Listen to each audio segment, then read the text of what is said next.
टूनपुर जंगल में टुनटुनी नाम की एक चिड़िया रहती थी। उसका ना ही कोई अपना था और ना ही कोई रिश्तेदार। टुनटुनी ने जंगल में एक बड़े से बरगद के पेड़ के नीचे अपने समोसे बेचने का स्टॉल लगाया था। टुनटुनी के समोसे बहुत ही स्वाद होते थे, जिसे खाने के लिए टुनटुनी की दुकान पर हमेशा भीड़ लगी रहती थी। आज सुबह से ही अचानक ही मौसम में बहुत तेज बदलाव आ गए थे और जोर शोर से बारिश होने लगी थी। रोज की तरह टुनटुनी ने बारिश में भी अपनी दुकान समय में खोल ली थी। अरे टुनटुनी बहन, आज तो बहुत तेज बारिश हो रही है और आज तो समोसे खाने का मजा ही अलग है। मुझे फटाफट गर्मा गर्म समोसे दे दो। बारिश से बचने के लिए एक चिड़िया टुनटुनी की दुकान पर आकर खड़ी हो जाती है। उसे ठंड ना लगे इसलिए वो टुनटुनी के चूल्हे के आगे आकर खड़ी हो जाती है। वो चिड़िया देखने में भिखारन लग रही थी और ठंड से कांप रही थी।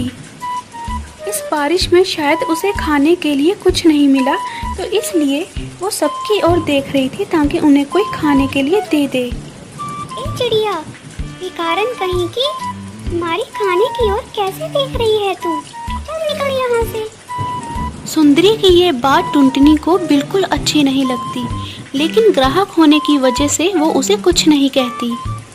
खाने के लिए कुछ ना मिल पाने की वजह से वो चिड़िया वहाँ से चली जाती है। टुनटुनी भी दुकान बंद करके बारिश में ही निकल पड़ती है, लेकिन उसके दिमाग में वो चिड़िया ही घूमती रहती है। अचानक ही टुनटुनी को वो चिड़िया रास्ते में मिल जाती है।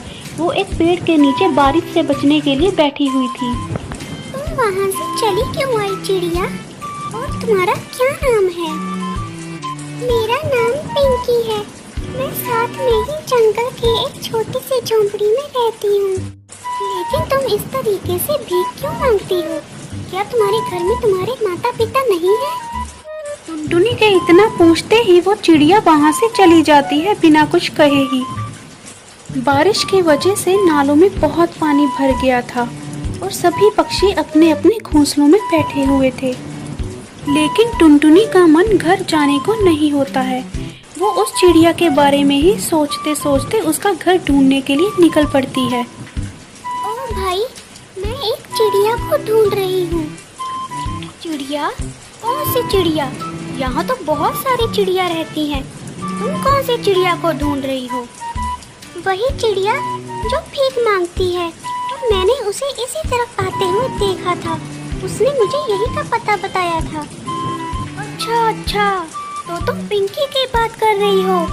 उसका घर इसी मोहल्ले में है। तो कौआ भाई, क्या तुम मुझे उसके घर का पता बता दोगे, या तुम मुझे उसके घर के पते तक ले चलो? तुम्हारा बहुत धन्यवाद होगा। टुनटुनी पर तरस खाकर वो कौवा उस टुनटुनी को उस चिड़िया के घर में लेके चला जाता है।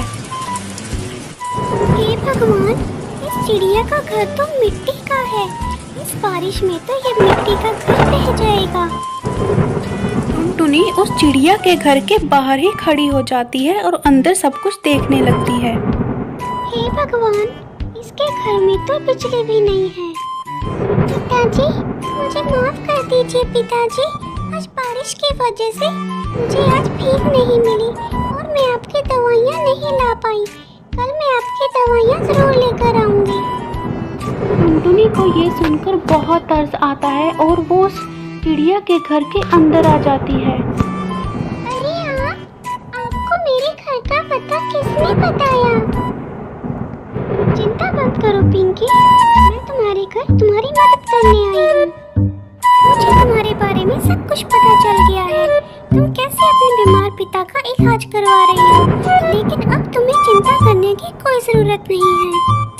पिंकी, मेरा भी इस दुनिया में कोई नहीं है और मैं चाहती हूँ कि तुम और तुम्हारे पिता मेरे साथ रहें। इस तरह मुझे भी एक परिवार मिल जाएगा। लेकिन आप ये सब क्यों करना चाहती हैं? मुझे आपकी मदद की कोई जरूरत नहीं है। मैं भीख मांगकर ही अपने पिता का इलाज करवा लूंगी। नहीं पिंकी, तुम मुझे गलत समझ रही हो। तुम्हें देखकर मुझे अपने दिन याद आ गए। तुम मुझे अपनी बड़ी बहन समझो और मैं तुम लोगों के साथ रहना चाहती हूँ। ऐसा करने में मेरा ही फायदा है। मुझे मुझे एक पिता और एक छोटी बहन का प्यार मिल जाएगा। प्लीज मेरे साथ चलो और मेरे घर में रहो। पिंकी टुनटुनी की बात मान लेती है। टुनटुनी पिंकी के पिता को एक अच्छे से हॉस्पिटल में दाखिल करवा देती है इलाज के लिए, और पिंकी का भी एक स्कूल में दाखिला करवा देती है ताकि वो अपनी पढ़ाई अच्छे से कर सके। कुछ दिनों बाद पिंकी के पिता अच्छे से ठीक हो जाते हैं और वो टुनटुनी के साथ उसके दुकान में उसका हाथ बटाते हैं। छुट्टी वाले दिन पिंकी भी टुनटुनी का हाथ बटा देती है समोसे बनाने में। इस तरीके से तीनों बहुत खुशी खुशी अपने घर में रहने लगते हैं।